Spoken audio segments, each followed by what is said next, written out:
साथियों, मैं doctor Manoj Ahuja Ahuja news channel में आपका हार्दिक अभिनंदन करता हूं। आहूजा न्यूज बुलेटिन देखने से पहले हम आपको बता दें, हमारा न्यूज चैनल कोई प्रोफेशनल चैनल नहीं है। हमारे से जो लोग जुड़े हुए हैं, जो हमारे सब्सक्राइबर्स हैं, उनकी खबरों प्राथमिकता से दिखाना हमारा पहला उद्देश्य है। इसके साथ ही हम लीगल अपडेट दिखाते हैं। इसके अलावा मसूदा विधानसभा से जुड़ी हुई खबरें दिखाना भी हमारी प्राथमिकता में शामिल है। कहीं भी किसी के साथ अन्याय हो रहा हो, किसी के साथ अत्याचार हो रहा हो, वो यदि हमारे पास खबर भेजते हैं तो हम उस खबर को प्रॉपर मंच तक पहुंचाते हैं, उसकी आवाज बनने की कोशिश करते हैं। हमारा न्यूज चैनल ऐसे कई लोगों को उनकी समस्याओं को निवारण कर चुका है। आज फिर हम आपके पास महत्वपूर्ण खबरें लेकर के आ रहे हैं। और अगर आपने हमारे न्यूज चैनल को सब्सक्राइब नहीं किया है तो आइए, आप भी हमारे परिवार के सदस्य बनिए। राष्ट्रीय विधिक सेवा प्राधिकरण के निर्देश पर आज शनिवार को केकड़ी न्यायालय में लोक अदालत का आयोजन किया गया, जिसमें बार और बेंच का अद्भुत सामंजस्य देखने को मिला। लोक अदालत में पड़ोसियों के मध्य लंबे समय से चले आ रहे विवाद का निस्तारण होने से पक्षकारों सहित अधिवक्ताओं में खुशी का माहौल देखने को मिला। न्यायाधीशों ने भी इस अवसर पर राहत की सांस लेते हुए अंतर्मन से खुशी जाहिर की।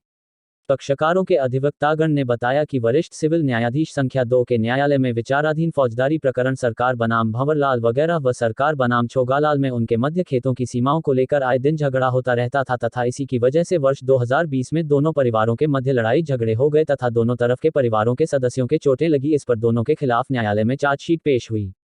न्यायालय की पीठासीन अधिकारी कविता रानावत ने दोनों परिवारों को बुलाकर समझाइश की तथा उनके अधिवक्तागण को भी सहयोग करने की अपील की गई। इस पर न्यायाधीश ने दोनों परिवारों को पड़ोसी धर्म निभाने की नसीहत देते हुए कहा कि सुख और दुख में सबसे पहले पड़ोसी ही साथ देता है, इसलिए तनिक स्वार्थ व ईगो और अभिमान का त्याग कर मिलजुल कर रहें। इस पर दोनों परिवारों के मध्य राजीनामा हो गया। इस पर दोनों पड़ोसियों ने एक दूसरे को मिठाई खिलाकर खुशी जाहिर करते हुए बधाई व शुभकामनाएं दी। दोनों ही पक्षों ने इस राजीनामा का श्रेय न्यायाधीश कविता रानावत को दिया। तालुका विधिक सेवा की अध्यक्षा कुंतल जैन ने बताया कि आज हुई लोक अदालत में कुल 497 प्रकरणों का निस्तारण किया गया, जिसमें 2,94,91,267 रुपये की राशि के मामलों का निस्तारण हुआ। उन्होंने बताया कि केकड़ी की अदालतों में विचाराधीन मामलों में जिला विधिक सेवा प्राधिकरण के आदेश से 4 बेंचों का गठन किया गया था।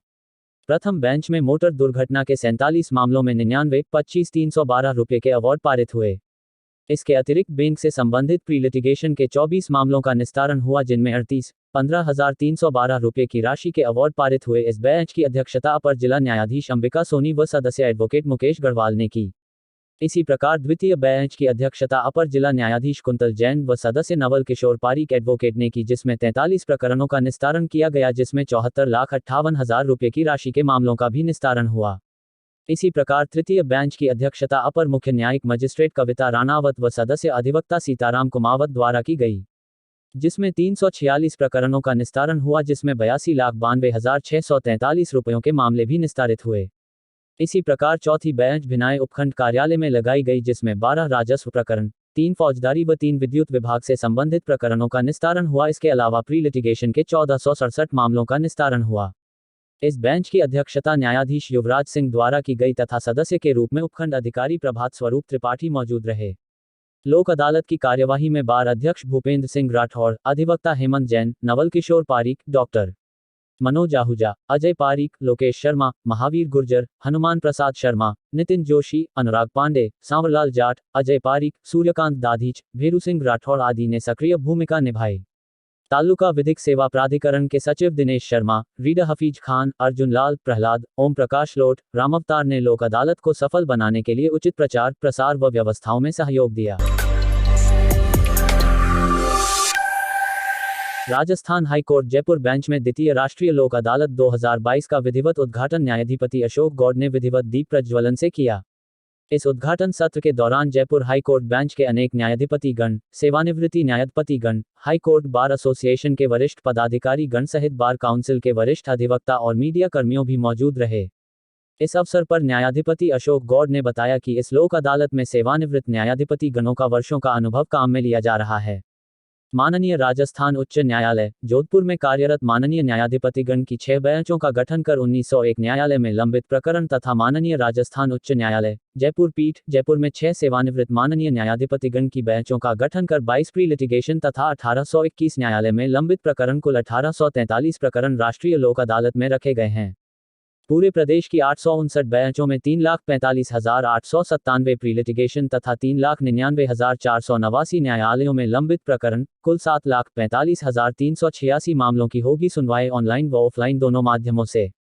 बार एसोसिएशन अध्यक्ष भुवनेश शर्मा ने कहा कि विगत 2 वर्षों से कोरोना काल में लोक अदालतों पर ब्रेक लग गया था, जो अब धीरे धीरे शुरुआत हो रही है। यदि बेंच की ओर से अधिवक्ता गणों को विशेष सम्मान और पुरस्कार पत्र दिया जाए तो निश्चित ही लोक अदालतों के माध्यम से अधिक मामले समझाइश के जरिए सुलझाए जा सकते हैं।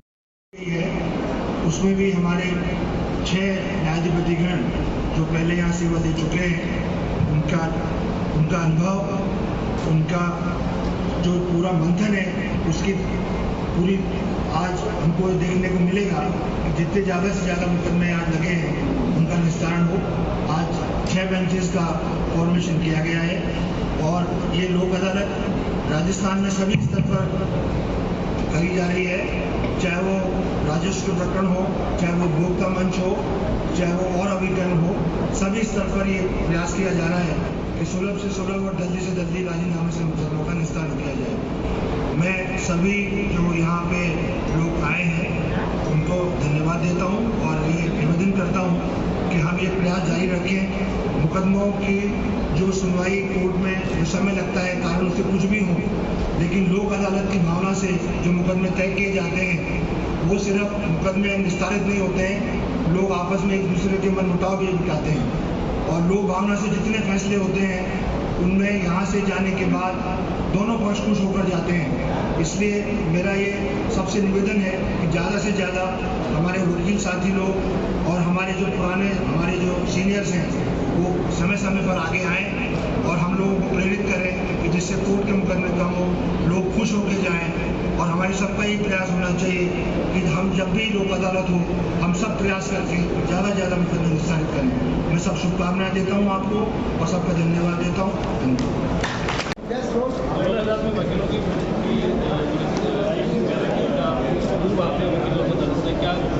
विगत 2 वर्ष से जो कोरोना काल में लोक अदालत का एक ब्रेक सा लग गया था, तो अभी ये दूसरी लोक अदालत है, निपटाए जा रहे हैं। और जैसा कि आपका प्रश्न है कि वकील इस लोक अदालत से दूर क्यों होता है, ऐसा नहीं होता है।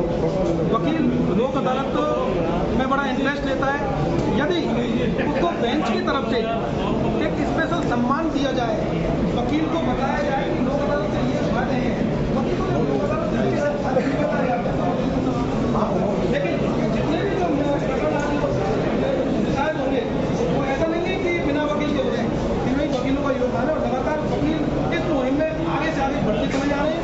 और आज जो 1700 का आंकड़ा जो बताया है जज साहब ने, ये हो सकता है कि आने वाले समय में 17,000 का आंकड़ा हो।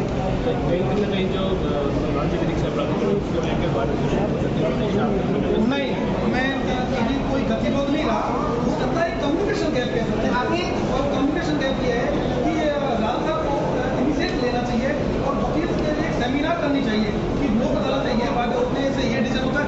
वकील का फीस में कोई फर्क नहीं पड़ता है, वकील को तो अपना केस डिसाइड करवाना होता है ना, तो वो तो चाहता है कि जितना जल्दी निस्तारण हो, दोनों पार्टी सुखी से चैन से रहे इस चीज़ को लेकर के।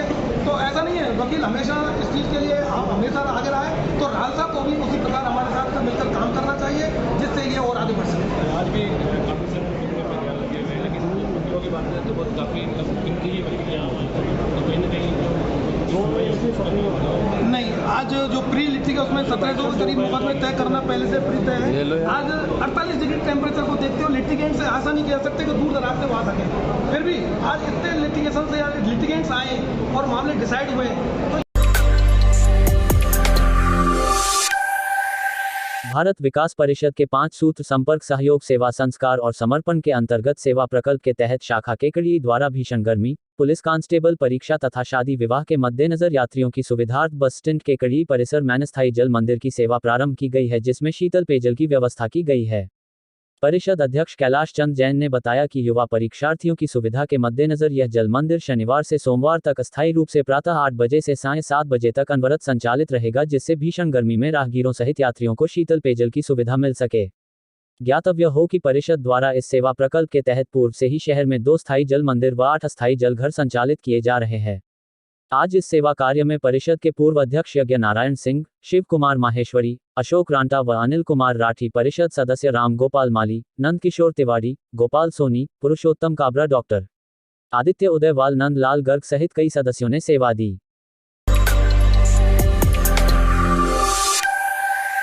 आज ब्यावर स्थित राष्ट्रीय लोक अदालत में बीमा कंपनियों को विभिन्न मुकदमों में मृतक के परिजनों और घायलों को लोक अदालत में राजीनामा के आधार पर मुआवजा देने के आदेश पारित किए। एडवोकेट धर्मेंद्र शर्मा ने बताया कि आज से करीब 6 माह पूर्व उदयपुर रोड चुंगी नाका के पास मारुति वैन ने कार चालक के टक्कर मारी, जिससे कार चालक ब्यावर निवासी सुशील सोनी और कार में सवार विशाल छिपा की मौत हो गई, जिस पर परिजन के द्वारा क्लेम एक्ट कोर्ट ब्यावर में क्लेम केस पेश करने पर न्यायालय एमएसीटी कोर्ट नंबर 1 न्यायाधीश महोदय श्री बुलाकी दास व्यास के द्वारा आपसी समझौते से लोक अदालत की भावना 10,30,000 रुपये बीमा कंपनी से दिलाने के आदेश पारित किए। इसी प्रकार से न्यायालय एमएसीटी कोर्ट नंबर 2 न्यायाधीश महोदय श्री संजय कुमार मीना जी ने सड़क दुर्घटना में घायल होने पर साकेत नगर हाउसिंग बोर्ड ब्यावर निवासी श्री सत्यप्रकाश भाटी को 2,40,000 रुपये, जयंती सूची को 40,000, गौरव सूची को 45,000 रुपये बीमा कंपनी से राजीनामा के आधार पर ऑर्डर किया और इसी प्रकार से 2 साल पहले सेंधा के पास सड़क दुर्घटना में विनोद कंवर की मौत होने जाने पर 9,40,000 रुपये दिलाने के आदेश पारित किए। लोक अदालत में न्यायालय एमएसीटी नंबर 3 न्यायाधीश महोदय श्री जितेंद्र जी सावरिया जी ने सूरजपुरा जवाजा निवासी ईश्वर सिंह के पुत्र की सड़क दुर्घटना में मौत होने पर बीमा कंपनी से 11,50,000 दिलाने के लोक अदालत में आदेश पारित किए। सभी मृतक के परिजनों की तरफ से और घायल हुए व्यक्ति की तरफ से मुकदमे की पैरवी अधिवक्तागण श्री सोहन लाल शर्मा, धर्मेंद्र शर्मा, कमल शर्मा, सुरेंद्र शर्मा ब्यावर ने की और बीमा कंपनी की तरफ से सीनियर अधिवक्ता श्री ललित जी सेटाका, सुश्री संतोष जी अग्रवाल और श्री बालकिशन जी गोठवाल और सिकंदर जी अली नीलगर ने पैरवी की तथा हाथ व्यक्ति को समय पर और त्वरित न्याय मुआवजा दिलाने में पूरी सहायता की गई है।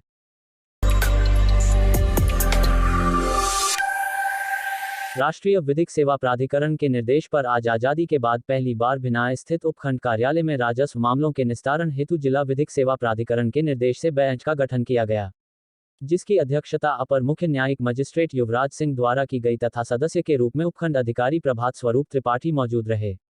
लोक अदालत की बेंच के गठन से अधिवक्तागण में काफी उत्साह का माहौल देखने को मिला, साथ ही बार और बेंच के मध्य भी अद्भुत सामंजस्य देखने को मिला। बार एसोसिएशन भिनाय के अध्यक्ष देवकांत व्यास ने बताया कि इस लोक अदालत में राजस्व विवादों से संबंधित 12 मामलों को आपसी सहमति व राजीनामा के आधार पर निपटाए गए तथा 7 आपराधिक प्रकरणों व 3 विद्युत विभाग से संबंधित मामलों का निस्तारण किया गया। इस अवसर पर विद्युत संबंधित विवादों का निस्तारण करते हुए उपभोक्ताओं से 76,400 रुपये की राशि जुर्माने के रूप में ली गई। इस अवसर पर पहली बार भिनाय पधारने पर अपर मुख्य न्यायिक मजिस्ट्रेट युवराज सिंह का बार एसोसिएशन के सदस्य देवकांत व्यास, शिव कुमार जोशी, गजानन सिंह रावत, मोहम्मद यूसुफ, इजराइल देशवाली ने माल्यार्पण व साफा पहनाकर अभिनंदन किया व स्मृति चिन्ह भेंट किया। इसके साथ ही उपखंड अधिकारी प्रभात स्वरूप त्रिपाठी का भी अभिनंदन किया। लोक अदालत की इस प्रक्रिया में मुकदमों के निस्तारण में बार के पदाधिकारियों सहित उपखंड अधिकारी कार्यालय के रीडर सुरेश चंद्र सहित कर्मचारी नरेंद्र सिंह, सलीम मोहम्मद व बुद्धि प्रकाश का भी महत्वपूर्ण सहयोग रहा।